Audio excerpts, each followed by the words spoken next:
নমস্কার, কেমন আছো তোমরা সবাই? চলে এসেছি নতুন একটা ব্লগ নিয়ে। দেখো, আজও আমার রাস্তায় বেরিয়ে মনে পড়েছে যে একটু ব্লগটা স্টার্ট করি। তো বাড়ি বসেছিলাম, রেডি হয়েছি, রাস্তায় বেরিয়ে বাগুইআটি এসে অটোয় উঠে মনে পড়েছে যে ব্লগ করি। আর বসে বসে চুপি চুপি নিজেকে তুলছিলাম। আর আমার পাশের সিটে একটা কাকিমা বসেছিল, আর অটোয় আমি বসে আছি। তখন বাজে প্রায় 8:15-20 বেশি হবে, 8:30টার মতো বাজে। তো আমি বসে বসে ভাবছি যে কতক্ষণে অটোটা ছাড়বে, আমার যেতে না দেরি হয়ে যায়। মানে আমি সব জায়গায় বেরানোর সময় এটাই ভাবি যে আমার হয়তো বা দেরি হয়ে যাবে। মানে বেশিরভাগ লোক করে কি, একদম 10টায় পৌঁছানোর কথা 10টাতেই বাড়ি দিয়ে বেরায়, বা 10টা আসতে 5 মিনিট আগে বেরায়। আমি আবার তা না, মানে বুঝে শুনে বেরাই, কিন্তু প্রতিবার হয় কি আমার দেরি হয় না, আমি আগেই পৌঁছে যাই। মানে আগের বারও তোমরা দেখেছিলে শনিবারের নতুন আঁকানোটায় আমি কতটা আগে চলে গেছিলাম, যে আবার বাড়ি গিয়ে ঘুরে ওখানে গেছি, তাও অনেক আগে। তো এবার আজকের দিনে বেরিয়েছিলাম আমি একটু দেরি করেই, যে না দেরি করে বেরাবো, ঠিকঠাক টাইম মতো পৌঁছাবো। লোকের বাড়ি যা টাইম দেওয়া হয় সেই টাইমে যাওয়াটাই উচিত। আগে গেলেও ঠিক না, পরে গেলেও ঠিক না। তো আমার দেরি করাটা খুব একটা পছন্দ না, সেই কারণে আমি আগে আগে বেরিয়ে গেছি। তো বেরিয়ে এই যে দেখতে পাচ্ছ, অটো করে এখন জগৎপুরের রাস্তায় প্রায় চলে এসেছি।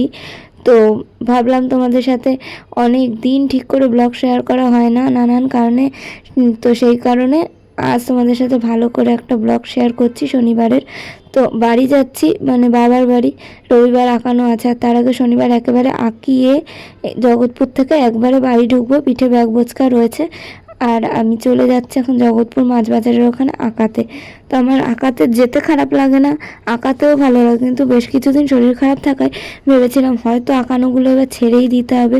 কারণ দুদিন ছাড়া ছাড়া শরীর খারাপ বলে ছুটি নিলে বাড়ির গার্জেনরাও রেগে যাবে, যে কি খালি শরীর খারাপ বলে, আঁকায় না ঠিক মতো, খালি ছুটি করে। তো সেই কারণেই আমি এটা ভাবছিলাম যে এবার আঁকানোগুলো হয়তো বেশ কিছুদিনের জন্য বন্ধ করতে হবে।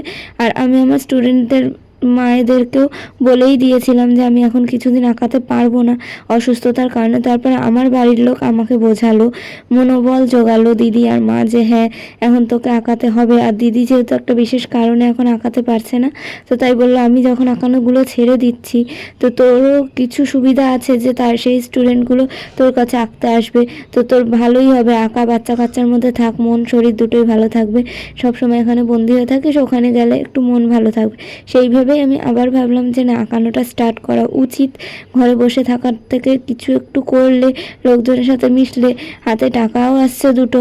টাকাটা বড় কথা নয়, তবুও দিনের শেষে খাটনি করার পর যখন হাতে ওই 200-150 টাকাও পাই, সেটা অনেক বড় বিষয়। যে নিজের টাকা দিয়ে নিজের ফোনে একটু টাকা ভরলাম, একটু ফুচকা খেলাম, কখনো কিছু মন চাইলো একটু কিনলাম ছোটোখাটো জিনিস, বা মা বাবার জন্মদিন, দিদির জন্মদিন, কিছু উপহার কেনার জন্যও নিজের টাকা দিয়ে, সেই খুশিগুলো একটা আলাদা রকমই। তো সেই সব ভেবে নিজের মনোবল জুগিয়ে চলে গেলাম আঁকাতে। তো এখন আমি যাচ্ছি মাছ বাজারের দিকে আঁকাতে। আর মাছ বাজারের থেকে একটুখানি, কিন্তু আমি সেদিনকারও এতটা আগে চলে এসেছিলাম যে আমি ভাবছিলাম কী করবো, এই মাছ বাজারের গন্ধ শোকার থেকে তো ঘরে ঢুকে যাওয়া ভালো। কিন্তু বেশি সকালে উঠেছে কি ওঠেনি, মানে খুব বেশি বলতে 15-20 মিনিট আগেই চলে এসেছি। তো কী করা যাবে, অটোতে উঠেছি, অটো ফুস করে চলে এসেছে, তাড়াতাড়ি হয়ে গেছে। এবার আমি বাজারে এসে ভাবলাম রিয়াকে একটু ফোন করে রাস্তায় দাঁড়িয়ে একটু গল্প করে নিই, 9টার দিকেই ঢুকবো। তা রিয়া ফোন তোলেনি, সেই কারণে ভাবলাম ঠিক আছে একটু অপেক্ষা করি, একদম পা গুনে গুনে হাঁটি, তাহলে হয়তো একটু দেরি হবে। কিন্তু তবুও কতক্ষণ আর রাস্তায় ঘ্যাট হয়ে দাঁড়ানো যায়। আর এখন দেখেছি আমার দাঁড়িয়ে থাকলে চুপচাপ বেশি শরীরটা কেমন করে, তার জন্য ভাবলাম দাঁড়াবো না, আস্তে আস্তে পা টিপে টিপে হাঁটি, হেঁটে হেঁটে বাড়িটা খুঁজি। যেহেতু একদিনই আঁকিয়েছি, তারপরে আবার এক সপ্তাহ গ্যাপ গেছে, তারা বাড়ি ছিল না, আর আমারও শরীরটা ভালো ছিল না। তো সেই কারণে খুঁজতে হবে বাড়িটা, চিনতে পারবো আশা করছি, কারণ খুব একটা দূরে নয়, কাছাকাছিতেই। তো সেই কারণে আমি হাঁটতে হাঁটতে বেরিয়ে পড়েছি। আর মানে আমি এর আগে অনেক দূরে দূরেও আঁকাতে গেছি, তোমরা দেখেছো, কিন্তু তারপরেও এই নতুন নতুন গেল না কেমন একটা লাগে, মনে হয় চিনতে পারবো তো, না কি ভুল রাস্তায় ঢুকছি। তবে মনে হলো না, ঠিকঠাকই এসেছি। এর আগে হ্যাঁ অন্য একটা ঘরে উকি দিয়ে ফেলেছিলাম, কিন্তু তারা কিছু বলেনি, কারণ এখানের বাড়িঘরগুলো একই রকম দেখতে। তো তারপরে আমি আমার পুরনো ভিডিও ক্লিপ অন করে দেখে নিয়েছি যে বাড়িটার রং কীরকম ছিল। তো মনে পড়ে গেছে, আমি এই কাজটাই করে থাকি, যে আমার ভিডিওগুলো দেখি যে কীরকম কালারের ছিল, তো এতে আমার বেশি সুবিধা হয়। তো ঢুকে পড়েছি, রোজ রোজ ফোন করে যে আমি চিনতে পারছি না আসুন, তার থেকে ভালো না এটা। তো সেই কারণে আমি এসে পড়েছি, তাও তখনও আরও 10 মিনিট মতো, মানে 5-10 মিনিট বাকি 9টা বাজতে, কিন্তু ঢুকে পড়েছি। তো সিঁড়িটা একটু অন্ধকার থাকে, তারপরে উঠে পড়ে ভাবছি যে ওরা উঠেছে নাকি এখনও ব্রাশ করবে, খাবে দাবে, আমি আগে চলে এলাম। কিন্তু না, আমার আসার আওয়াজ পেয়েই বাচ্চাটা ছুটে ছুটে আঁকতে চলে আসে। তো আর এই বাচ্চাটার আঁকার খুব মানে একটা থাকে না যে আমার আঁকতে খুব ভালো লাগে, সেরকম বিষয়। ওকে যতই কঠিন আঁকা দাও, যেরকম আঁকা দাও করে। আর ওর মাথায় সত্যি খুব বুদ্ধি। আগের দিন ছোট ছোট আঁকা এঁকেছে, আজকে আমি ওকে একটু হোলি, তারপরে মানুষজন আঁকতে দিয়েছি, বলছে হ্যাঁ এরকম করেই তো বড় বড় আঁকা আঁকতে হবে বলো, নাহলে আমি শিখবো কী করে। জানো আমি কম্পিটিশানেই করোনা এঁকেছি, এইসব নানান রকম গল্প করছিল, ভালোই লাগছিল। আর ওদের বাড়ি গেল কি, প্রথম দিন চা বিস্কুট দিয়েছিল, তোমরা দেখেছো। আর সেদিন আবার দিয়েছে লুচি, ছোলার ডাল, মিষ্টি, চা, বিস্কুট। এবার আমি তো মানে কি বলবো, ভাবছি যে খাবো না খাবো না, কি করব, দিয়েছে নাও করা যায় না হঠাৎ করে। এবার বাড়ি দিয়ে আমি নুন লেবু দিয়ে ভাত খেয়ে গেছিলাম, শরীর ভালো নেই বলে। এদিকে লুচি খেয়েছি, দুটো লুচি খেলেই আমার পেট ঠাই হয়ে যায়, সেই খেয়েছে। এবার চা বিস্কুট আর কি হবে। তারপর বাড়ি এসে রাই আমাকে দেখে তো একদম মানে খুশিতে আনন্দতে পাগল হয়ে গেছে। এসে আনন্দের ঠেলায় বলছে চলো ছবি তুলি, আজকে আমি তোমাদের ঘরে ঘুমাবো, তোমার সাথেই থাকবো, খাবো দাবো সব তোমার সাথে, আমি ঘরে যাবোই না, কিছুতেই না। এখন দেখো কি কাণ্ডটাই না করছো আমার সাথে। ছোট ভাই আমি তোমার কাছে চান করবো। আমি জামা প্যান্ট নিয়ে এসেছি। খুব সুন্দর তো তোর জামাটা। দেবো তোমাকে। আমাকে দিবি? হ্যাঁ। তুই কি পরবি? আমি তোমার ড্রেস পরবো, তুমি আমার ড্রেস পরবে, আমি তোমার ড্রেস পরবো। তাই তোর জামা কি আমার গায়ে হবে? হ্যাঁ হবে, দেখো হবে না। হবে হবে, দেখো। তুই আমার এই বাজে জামাটাও পরবি, আর তুই তো সুন্দর জামাটা আমাকে দিয়ে দিবি? হুম। দেখি আমার জামাটা পর, ওটা খুলিস না, আগে পরে ওই গামছাটা খুব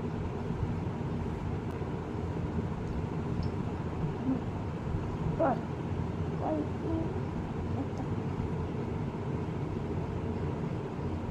হলো? হুম। তুমি তোমার বন্ধু, ওই জন্য পড়ো। ভালোবাসি তোমাকে আমি। এই তো উঠে দাঁড়া দেখে। এই তো। ও হেবি সুন্দর নাইটি জামা হয়েছে, কিন্তু তোর জামা কি আমার গায়ে হবে? তুই তো হ্যাঁ হবে, তুমি পরে তো দেখো। যদি ছিঁড়ে যায় কি হবে? ছিড়বে না, তুমি তো আগেও পরেছো আমার জামা। হ্যাঁ কিন্তু এটা তো পড়লে কিন্তু আমি নিয়েই নেব। দাঁড়া, ফোনটা বন্ধ করে পড়ে। বা সত্যিই তো হয়ে গেছে আমার গায়ে। হ্যাঁ ছিল না, দেখলে? হ্যাঁ হেবি সুন্দর। আয় দেখি আমরা দুজন এখানে। সালাকামিকুম, সালাকামিকুম।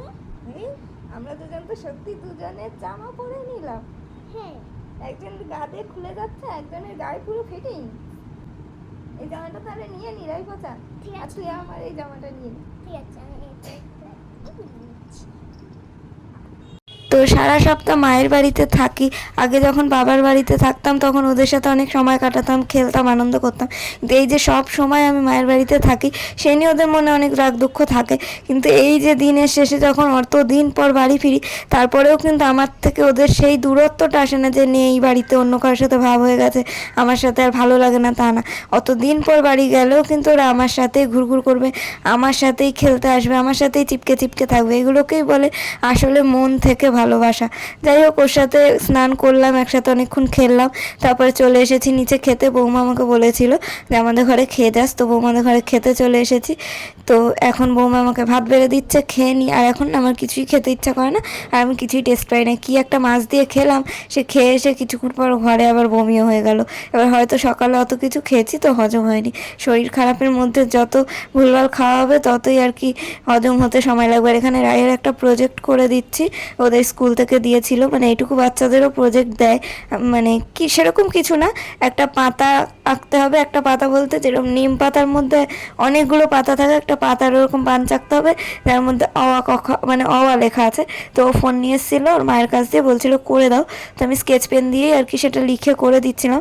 তো তলায় একটা ফোনের কভার দিয়ে নিয়েছিলাম, যে যাতে খাতার এ পেজ থেকে ও পেজে ছাপ না পড়ে যায়, স্কেচ পেনে অনেক সময় ছাপ পড়ে যায়। তো সেই কারণে আমি ওর কাজটা করে দিচ্ছিলাম। শরীর কিন্তু তখন খুবই খারাপ লাগছিল, একদিকে পেটে ব্যথা, একদিকে বমি, মানে বলে বোঝাতে পারবো না। কিন্তু তারপরেও ভাবলাম যে করি, তো ভালোই লাগে। অনেক দিন পর পর যাই, যখন ওরা এসে বলে এটা করে দাও, বা সবসময় আমার সঙ্গে ঘুরঘুর করে, শত শরীর খারাপের মাঝেও মনে হয় না যে বলি ঘরে চলে তা আমার ভালো লাগছে না।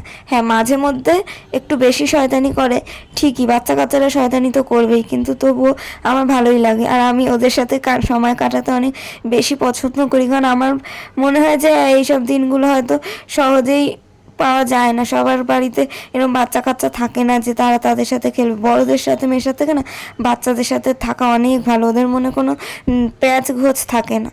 আর রাই তো আমাকে সারাক্ষণই বলে যাচ্ছে, মানে যখনই আমি বাড়ি যাই, তোমার শরীর ভালো না, আমি জানি তোমার সেবা করতে হবে, আমি তোমার সেবা করবো, আসো তেল দিয়ে দিই, ক্রিম মাখিয়ে দিই, মাথা টিপে দিই। হ্যাঁ জানি ওরা হয়তো অতটা ভালো করে পারে না, কিন্তু তারপরেও করে। আর এদিকে পাকু চলে এসেছে, মানে এদের সাথে সময় কাটাতে আমার ভালো লাগে, কিন্তু এই যে পাকু খুব দুষ্টুমি করে। দুষ্টুমি বলতে কি, আমি বলছি না যে খারাপ কিছু, মানে এই যে ধর আমি শুয়ে আছি, ও চুপচাপ খেলবে তা না, খেলতে খেলতে হয়তো কখন দেখবো একটা কিছু ভেঙে দিয়ে চলে গেল, কোনো ক্রিম, লিপ বাম, লিপস্টিক, যাই হোক কিছু একটা আছে, চুপি চুপি মাখতে গিয়ে ভেঙে ঠেঙে আবার চাপা দিয়ে চলে গেল। পরে হয়তো আমি সেটা টের পেলাম। এবার তখন কিছু বলতে গেলে আমি না বুনু করেছে, বুনু বলবে আমি তো আসিনি, আমি করিনি। মানে আমি বুঝতে পারি কে করে, কিন্তু তারপরেও মাঝে মধ্যে বকা দেওয়াটা জরুরি, না হলে সবসময় ভাববে যে কিছু তো বলে না, শয়তানি করেই যাবো। কিন্তু তবুও আমার ওদের সাথে সময় কাটাতে, সব কিছু করতে খুব ভালো লাগে। এই যে দেখো রাই আমার পুরোনো ফোনে কীভাবে যেন লক তো খুলতে পারে না, কি টিপেছে, গান চলছে কী সব, ওই গানে ওরা নাচানাচি শুরু করেছে। আর বলছে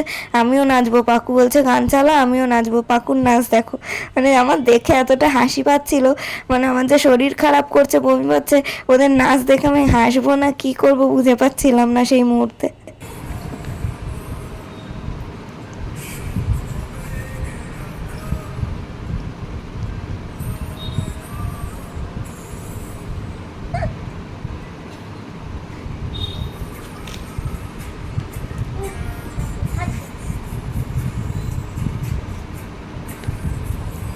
ওরে নাচ,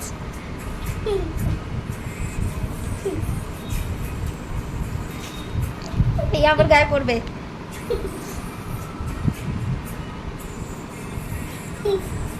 ওরে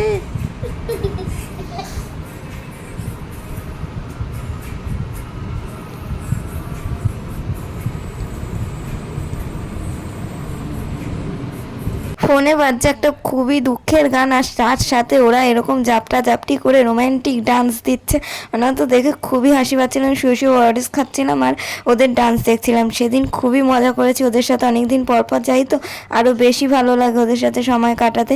আর সেদিন রাইয়ের জামা পরেছিলাম, দেখলে জামাটা কিন্তু আমার গায়ে পুরো ফিটিংস হয়েছিল, মানে আমার চেহারার কি হাল ভাবলে আমার নিজের উপর হাসি পায় যে কোথায় রাই 4 আর আমার বয়স কত। যাই হোক, খুবই আনন্দ করি আমি ওদের সাথে, অনেক সময় কাটাই। কিন্তু মাঝে মধ্যে মন খারাপ হয় যে যখন রাই আমাদের বাড়ি ছেড়ে অন্য জায়গায় চলে যাবে তখন কি করব, তখন হয়তো আমাকে ভুলেই যাবে। এরকম অনেক বাচ্চাই আছে যাদের সাথে অনেক সময় কাটিয়েছি, বড় হয়ে ভুলেই গেছে। তো যাই হোক, আজকের ভিডিওটা এইটুকুই, দেখা হচ্ছে পরের ভিডিওতে। ভিডিওটা ভালো লাগলে লাইক, কমেন্ট, শেয়ার, সাবস্ক্রাইব করে দিও। সবাই সুস্থ থেকো, ভালো থেকো, আনন্দে থেকো। আর আজকের মতো ভিডিও এখানেই শেষ করছি। টাটা, দেখা হচ্ছে পরের ভিডিওতে।